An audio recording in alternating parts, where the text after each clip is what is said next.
प्रेम का शापित समर्पण भाग 2 अंतिम मुक्ति पथ। पुनर्जन्म, प्रेम और परम शांति का आखिरी संग्राम। कालवृंद हवेली की राख अब खेतों में उड़ती धूल बन चुकी थी, मगर कोई नहीं जानता था कि उस राख में अब भी एक वचन अधूरा था।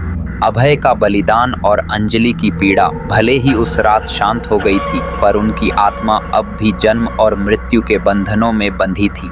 कुछ शाप केवल अग्नि से नहीं, आत्मा की पूर्ण शुद्धि से टूटते हैं। 20 साल बाद अरण्यपुर अब एक विरासत स्थल बन चुका था।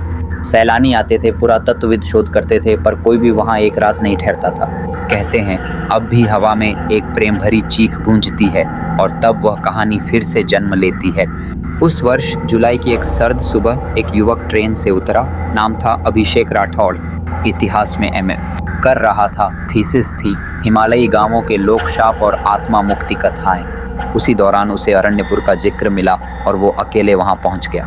साथ थी कुछ किताबें, रिकॉर्डर और एक मन जो विज्ञान और आत्मा दोनों की सीमाओं से खेलने को तैयार था। गांव के किनारे उसे एक गाइड मिली, आस्था ठाकुर। उसके चेहरे में कुछ जाना पहचाना सा था। वो मुस्कुराई तो लगा जैसे कोई पुरानी धड़कन फिर से चल पड़ी हो। क्या आप कालवृंद हवेली देखना चाहते हैं? उसने आंखों में चमक लिए पूछा। आप डरती नहीं?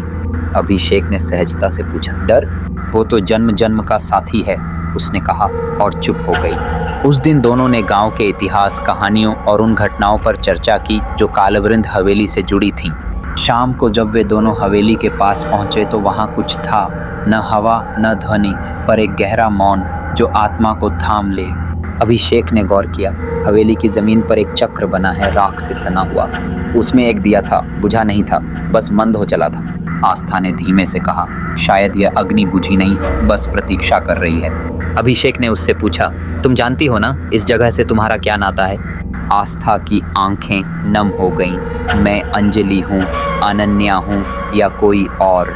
मैं बस प्रेम हूँ जो हर जन्म में पुनः जागता है और फिर मरता है। अब सब साफ था। पुनर्जन्म फिर से हो चुका था और इस बार आखिरी बार।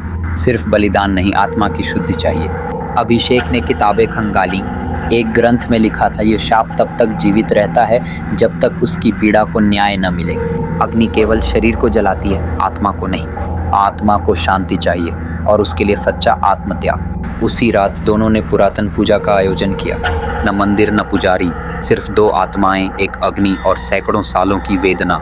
जैसे ही अग्नि जलाई गई, हवेली की दीवारें फिर कांपने लगीं, चीखें उठने लगीं, पर अब वो आत्मा बाहर नहीं आना चाहती थी। वह अब भी डरी हुई थी। अभिषेक ने चिल्लाकर कहा, मैं अधिराज नहीं हूँ, मैं तेरी आत्मा का वो अंश हूँ जो प्रेम करता है, बदला नहीं। मैं यहाँ तुझसे मुक्ति मांगने नहीं, तुझे मुक्त करने आया हूँ। धीरे धीरे हवेली के तहखाने से एक धुंध निकली और उसमें से प्रकट हुई वह आकृति, वही जो वर्षों से प्रेम को चीरती रही थी। उसने कहा, तू जानता नहीं मैं कौन हूँ। मैं वो शपथ हूँ जो अधूरी रही। मैं वो चीख हूँ जिसे कोई नहीं सुन सका। मैं वो प्रेम हूँ जिसे बार बार मरने के लिए पैदा किया गया। आस्था सामने आई, हाथ फैलाए। तो मुझे जला दो एक बार फिर, पर इस बार प्रेम के लिए नहीं, मुक्ति के लिए। लेकिन इससे पहले कि वो अग्नि में कूदती, अभिषेक ने उसे रोक लिया। प्रेम में मृत्यु नहीं, जीवन होता है। त्याग लेकिन आत्मघात नहीं। उसने दिया उठाया और उसकी लौ को हवेली की दीवारों पर लगाए चक्रों पर घुमा दिया। हर चक्र, हर चिन्ह जलने लगा। जैसे जैसे चिन्ह जलते, आत्मा की चीखें कम होती गईं और फिर एक क्षण ऐसा आया जब हवेली बिल्कुल शांत हो गई। बस एक आवाज गूंजी, अब मैं मुक्त हूँ। दिया बुझ गया। आस्था बेहोश हो गई। अभिषेक ने उसे गोद में उठाया और गांव की ओर चल पड़ा। सुबह होते ही हवेली गायब थी। बस एक नीले रंग का कमल वहां उग आया था, जो केवल तब खिलता है जब किसी आत्मा को पूर्ण शांति मिलती है। गांव में लोगों ने पहली बार हवेली की जमीन को हरा होते देखा। अभिषेक और आस्था अब वहीं रहते हैं। एक स्कूल खोल रखा है, प्रेम पथशाला।